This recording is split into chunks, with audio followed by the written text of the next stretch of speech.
प्रश्न काय असतात तुमची पुढची भूमिका काय असणार आहे पक्ष म्हणून? आज जी जात पडताळणी समितीची जी ऑर्डर आली आहे सन्माननीय प्रिया सदा सरवणकर यांच्या बाजूनी आली आहे, त्या वतीने आज आम्ही सगळ्या गोष्टींची पूर्तता केलेली आहे आणि त्या माध्यमातून लिगल वेमधनं आणि ऑन मेरिट आम्ही सगळ्या बाबतीत आम्ही आयुक्त महोदय आणि इतर गोष्टी इतर ठिकाणीसुद्धा तिकडे आम्ही सबमिशन केलेलं आहे आणि आता आम्ही आमची जी काय रिझल्ट आहे त्यांच्याकडनं लिगल ओपिनियन आणि इतर सगळ्या गोष्टी आम्ही तपासून पुढचा जो काही आपलं पाऊल आहे ते आम्ही उचलू.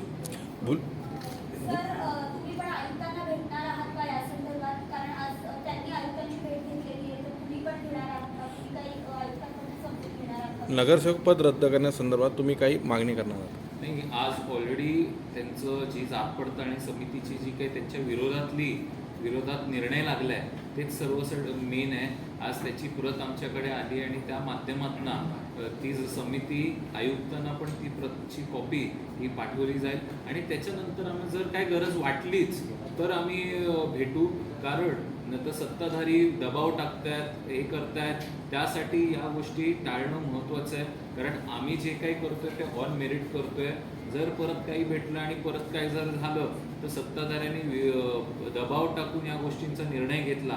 म्हणून जे काय होणार ते लिगल अँगलमध्ये होणार आणि जे काय करायचं आहे ते आम्ही जी काही पूर्तता ॲज पर नियम जे काय आहे शासनाचा किंवा आज महानगरपालिकेचा जो MMC ॲक्ट आहे त्यानुसारच आम्ही करणार हे आम्ही नमूद केलं आहे इथे.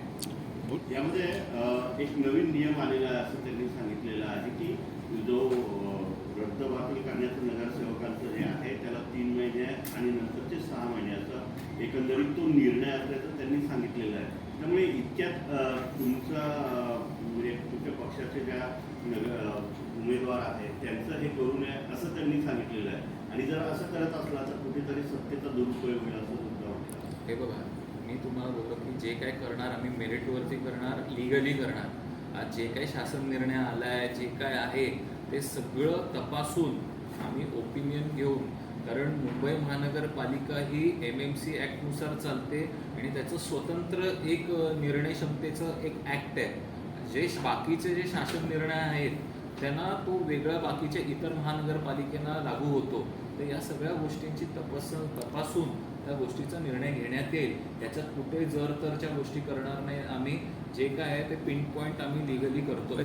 त्यांना उल्लेख केलेला आहे की राज्यपालांचं ते पत्र आहे, तर मग राज्यपालांचा जो कायदा किंवा ते पत्र आहे ते महापालिकेला लागू होत नाही का? आज तेच सांगतोय की मुंबई महानगरपालिकेचा हा अधिनियमच वेगळा आहे.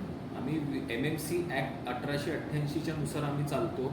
त्या माध्यमातून त्या गोष्टी घडतात आणि जे काही राज्यपत्रक निघतं ते इतर महानगरपालिकांसाठी पण निघतं. पण त्याच्यामध्ये नमूद असलं पाहिजे की मुंबई महानगरपालिका. पण ही गोष्ट आम्ही लिगल ओपिनियन पण घेतोय, आम्ही पण घेतोय आणि त्या माध्यमातून मुंबई महानगरपालिकासुद्धा घेते आणि त्या माध्यमातून जे काही आम्ही येऊ त्या निर्णयावरती ते लिगलच्या ह्याच्यानेच येऊ. कारण उद्या जर तरच्या गोष्टी आम्हाला नको आहेत. मुंबई महानगरपालिकेचा वेगळा कायदा कोणता या संदर्भात सांगू शकता? नाही, आज बघा त्याच्या गोष्टीचं निर्णय क्षमता आज ते लिगल डिपार्टमेंटला पाठवून त्याची जी काही ओपिनियन आहे शेवटी ती घ्यावीच लागते आपल्याला आणि त्यानुसार आम्ही तो निर्णय घेऊ. कारण MMC ॲक्ट पण आपल्याला तितकंच महत्त्वाचं आहे जितकं राज्यपत्रक. पण MMC ॲक्टमध्ये जे काही लिहिलं आहे ते वेगळं आहे आणि शासन निर्णय वेगळा आहे. म्हणून या दोघांचं एक लिगल ओपिनियन झाल्यानंतर संध्याकाळपर्यंत जे काय आहे ते आपल्याला कळेल, आजच कळेल. फुलेश्वर इथे मूर्ती गणरायाचा आगमन सोहळा मूर्ती कोसळून 2 जणांचा मृत्यू झालेला आहे. असं सांगण्यात येते की रस्त्यावर खड्डे असल्यामुळे ती मूर्ती पडली. त्यामुळे कुठेतरी आगमन सोहळा होता आहेत आणि पालिकेने अजूनही रस्त्यावर खड्डे असल्यामुळे डागडुजी केलेली नाही. आज काही राजकीय पक्षांनी याचं राजकारण केलं. आज कुठल्या गोष्टीचं राजकारण करावं हे काही राजकीय पक्षांना आता काही राहिलं नाही आहे. एखादा व्यक्ती आणि अजून 1-2 व्यक्ती दगावले गेले त्याच्यात आणि आज ती संपूर्ण चौकशी होते. कारण मुळात गणपती निघण्याआधी तिकडे 2दा वेल्डिंग करण्यात आलं आणि परत पण त्याचा सांगाडा आणि इतर गोष्टी पण त्या चौकशीच्या आधी नाहीत. पण त्याच्याच आधी फेसबुकवरती इतर ठिकाणी खड्ड्यांमुळे झालं आणि यांच्यामुळे झालं तर कुठे ना कुठे मुंबईकरांच्या मृत्यूवरती जर राजकारण करायचं झालं तर याच्यापेक्षा दुर्दैवी गोष्ट नाही आहे. आणि काल जे फेसबुकवरती आम्ही बघितलं, ट्विटरवरती, इंस्टाग्रामवरती, की त्यांनी अक्षरशः तो बिचारा जो व्यक्ती गेला आणि मंडळाच्या वतीने आज त्याच्यात राजकीय पोळी भाजून घेतली आहे काही राजकीय पक्षांनी त्याच्यात. सर, त्याच्यामध्ये गणेश उत्सव समन्वय समिती असं म्हणते की आम्ही 3 ते 4 वेळेला आयुक्तांना भेटायला गेलो, आयुक्तांनी आम्हाला वेळ दिली नाही. आणि त्यांचं असंही म्हणणं आहे की जी वॉर्डची एकत्र मीटिंग होणं अपेक्षित आहे गणेश उत्सवाच्या पूर्वी, ती देखील अद्यापही लागली गेली नाहीये. तर यामध्ये कसं बघता तुम्ही? कारण आयुक्त भेटत नाहीये असं ते म्हणतात.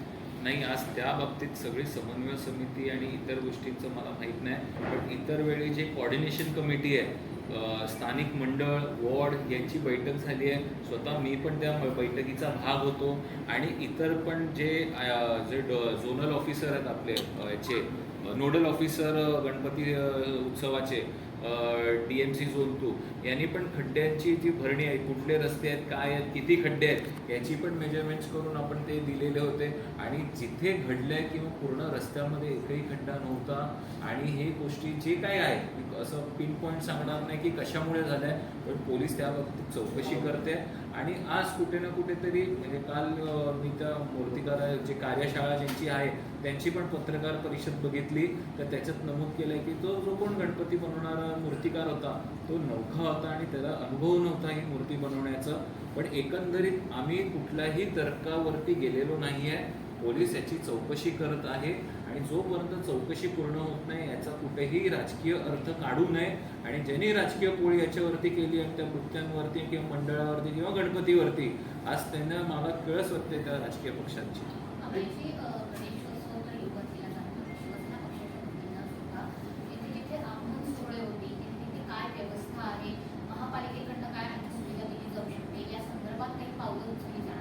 नाही, आज उद्याच आमचं उपमहापौर आणि आमची उद्या पाहणी दौरा आहे. आज साधारणपैकी आम्ही लालबाग परळचा परिसर बघत आहोत आणि उद्या जाऊन कुठे कुठे काय काय जे मोठे मोठे लोक येतात, खूप मोठ्या संख्येने येतात, तिकडे आमची उद्या पाहणी दौरा आहे तिकडे.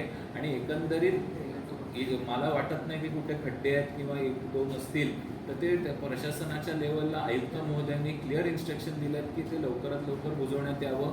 आणि ते युद्ध पातळीवरती काम सुरू आहे.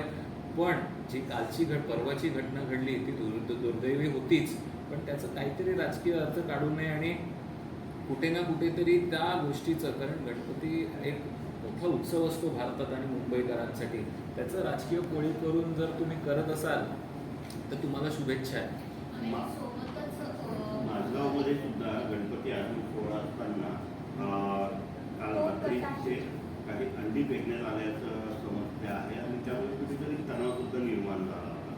ऐन उत्सवाच्या काळात अशा प्रकारचं जर होत असेल तर काय? नाही, आज जी घटना माझगावमध्ये घडली, माझगावचा मोरया या गणपती मंडळाच्या 40 ते 50 मीटरच्या अंतरावरती एका इमारतीकडमधना तर गणपती मंडळाच्या मंडपावरती किंवा तिकडच्या मिरवणुकीवरती अंडी फेकण्यात आले. आणि ही निषेधार्थ गोष्ट आणि शिवसेनेच्या वतीने ती या गोष्टीचा निषेध करतोय. आणि जर जो कोण याच्यात आहे, पोलिसांनी लवकरात लवकर त्यांच्यावरती कारवाई केली पाहिजे. आणि कुठल्याही अघटित घटना घडू नये ही आमची पण इच्छा आहे. पण असं जर एकतर्फी कार्यक्रम जर होत असेल तर शिवसेना पण सुद्धा गप्प बसणार नाही याच्यात. प्रभा देवीला एक प्रस्तंगी ग्राउंड म्हणून बिल्डिंग आहे, त्या बिल्डिंगमध्ये आज BMCची जी साऊथ वॉर्डाची कारवाई सुरुवात केली आहे.